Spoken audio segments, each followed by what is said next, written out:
Hello mga beshi ko at welcome back sa aking YouTube channel. So yun mga beshi ko, pasensya na po ngayon ulit tayo nakapag-upload.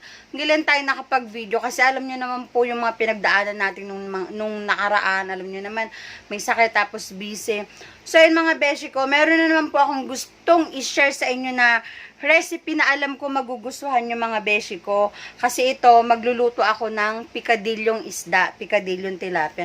Mga beshi ko, huwag nyo nang tingnan yung background. Huwag nyo nang pansinin yung background kasi madali ang video lang to. So, yung mga beshi ko, ipapakita ko sa inyo ang aking mga ingredients. Pero, syempre, bago yan, bago tayo mag-start magluto, syempre, gusto ko munang mag-thank you sa inyong lahat. Gusto ko mag-thank you sa inyo sa patuloy nyong pagtatrabaho sa ating JC, sa patuloy na pagsusuporta sa akin, lalong-lalo na po ang mga admin, napakababait na admin, at yung mga members doon na walang sawang sumusuporta sa ating, sa aking YouTube channel, sa patuloy na mga nanonood ng aking mga video.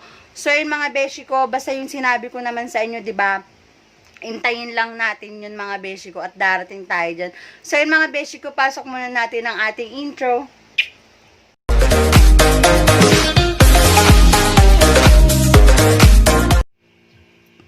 Ayan ang mga beshi ko yung kailangan natin sa pikadilyong isda. Ito yung sibuyas tsaka kamatis. Tapos, syempre, ito yung tilapia natin. Ito mga beshi ko. Kasi kanina, nilinisan ko na ng mabuti yung tilapia. So, hindi ko na pinakita sa inyo kasi para maano sa oras. Ayan mga beshi ko. Ipapalaman na natin siya sa loob. Mami mga beshi ko, balikan natin siya kapag pinalaman na natin siya loob. Ang ingredients niyan is, kamatis, tapos sibuyas, tapos luya para pampatanggal lang sa. Tapos mami, ipapakita ko sa inyo kung napalamanan na to siya mga beshi ko, okay? Ayan na siya mga beshi ko, napalamanan ko na siya sa loob ng yung palaman natin na kamatis, tsaka sibuyas, tsaka yung luya. So, ngayon, ibabalot natin siya sa ating petsa. Ang hirap po kasi mga beshi ko mag-vlog, tas ako lang umawak ng camera. Itong tilapia, dalawa lang to kasi yung asawa ko hindi siya kumakain ng mga ginataan na ulam. Ang gusto lang niya dyan, prito lang. Ngayon may tinira akong isa, para lang sa kanya yung pamprito. Ito kasi ako lang kakain ito. 2 peraso, pwede na to hanggang bukas ko. So, yun mga beshi ko, mami, ipapakita ko sa inyo kapag nabalot ko na tong tilapia ng petchay. Manood lang kayo mga beshi ko. Ayan na mga beshi ko, meron akong kasirola dito. Yung kasirola, iyahanin na natin ang ating petchay. Ganyan ang gagawin natin mga beshi ko kasi para hindi masunog ang tilapia. Ganyan lang mga beshi ko, ihanin nyo lang ang dahon ng petchay. Basta ihanin nyo lang siya ng maganda. Masing ganda nyo mga beshi ko. Tapos, ganyan lang. Then, eto na yung tilapia mga beshi ko. Actually, nabalot ko na siya sa nabalot ko na. Tapos, ihanin natin siya ng paganyan. Ayan.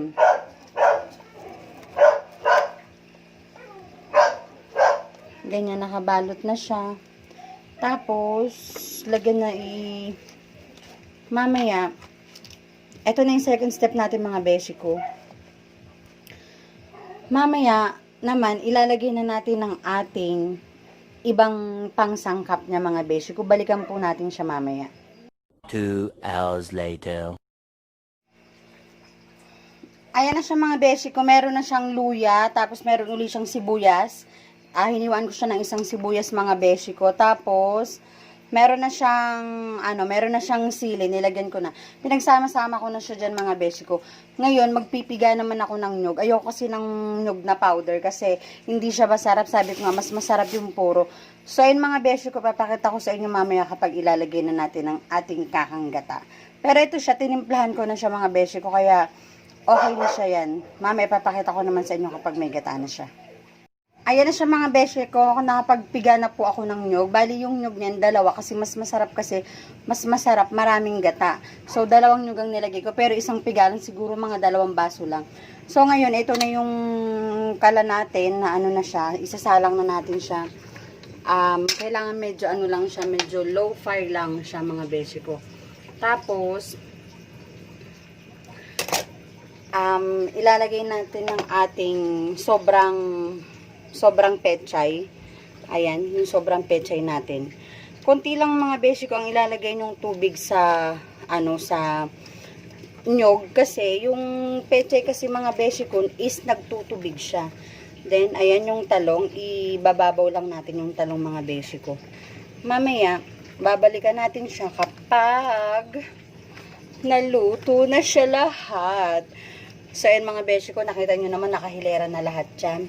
At, ano na lang to, tatakpan na lang natin siya. Tapos, mamaya, kapag naluto na siya, babalikan na natin siya mga beshi ko. So, ayun, manood lang kayo at hintayin natin maluto ang ating pikadilyong tilapia.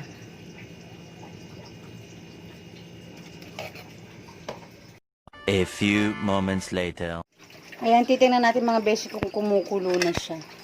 Wow! Ayan na mga beshi ko, kumukulo na siya. Ang bango-bango niya, promise. Sobrang bango niya. Ako talaga, vet ko talaga ang, bet ko talaga ang ginataang tilapia. Kaya yung mga Bicolana dyan, kaway-kaway na. Ito pala, nilagyan ko siya ng laurel para mas mabango siya. So, yung mga beshi ko, ang ano na niya, ang kumukulo na siya. Pasensya na ang likot ng camera. Kasi ako na mag-isa nag-video. Ayan eh. Kailangan natin i-ganyan-ganyan yung gata para manuot yung lasa sa ibabaw. Ayan. Yung talong mga beshi ko, optional lang yan. Depende na sa inyo kung gusto nyo lagyan ng talong. Ako kasi, gusto ko kasi may talong sa ibabaw. So, ganyan lang.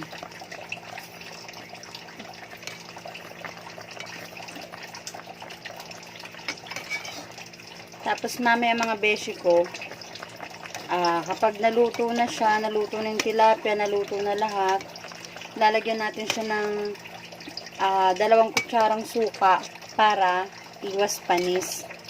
Iwas, para abutin siya ng ilang araw. Yan po yung sikreto ng pikadilyo. Yan lang, disclaimer lang po. Yan lang po yung pikadilyo ko, yung sariling version ko. Pero ito talaga yung ingredient na yung pechay. Tapos yung may palaman sa loob. Pero ang tatay ko kapag nagluluto ng pikadilyo is piniprito po niya ang tilapia. So yan, tikman lang natin siya. Wow! Perfect! So paano yung mga beshi ko? Hindi nyo na naman matitikman ang aking luto. So ayan, hintayin lang natin siyang maluto mga beshi ko. Tapos mamaya babalikan uli natin siya.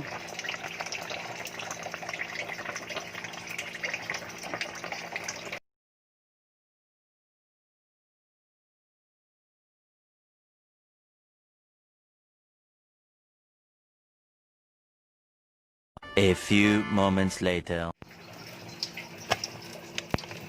Ayan mga beshi ko. Wow! Ayan. Pangalawang bukas na natin siya. So, titingnan uli natin siya kung luto na. Ay, luto na siya mga beshi ko.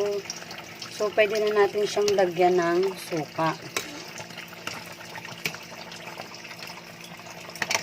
Alam niyo mga beshi ko, ang bango-bango niya, promise. Kung nandito kayo, baka nag-boodle fight na tayo.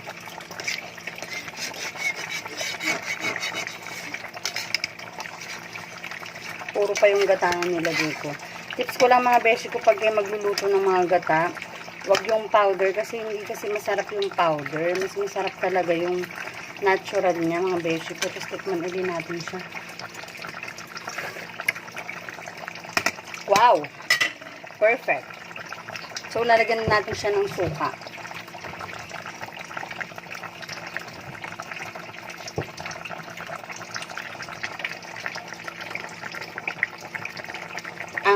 Ano lang ng suka na yan, ang purpose lang ng suka na yan para hindi siya agad mapanis.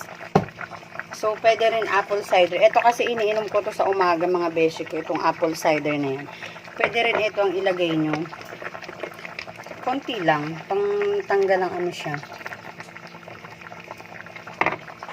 So, ayan. Pwede na yung ganun karaming mga beshi ko. So, mamaya, balikan uli natin siya kapag okay na talaga siya. So, ayan ang mga beshi ko. Tapos na yan. Luto na po ang ating pikadilyong isda. So, syempre, hindi nyo matitikman. Ako lang din makakakain. So, ayan. Hanggang dyan na lang po kayo mga beshi ko. Hanggang tingin na lang kayo sa aking special recipe na isinare sa inyo. So, ayun mga beshi ko, natapos na po ang aking pikadilyong isda. Sana po nagustuhan nyo po ang aking recipe na isinare sa inyo ngayong araw na to. So, ayun mga beshi ko, syempre maglalantak ako ng kain ngayon kasi ganado na tayong kumain. So, ayun mga beshi ko, salamat po. Maraming salamat po sa mga patuloy na sumusuporta sa akin. Nabubulol ako sa sobrang sarap ng niluto ko. So, ayun mga beshi ko, see you on my next video!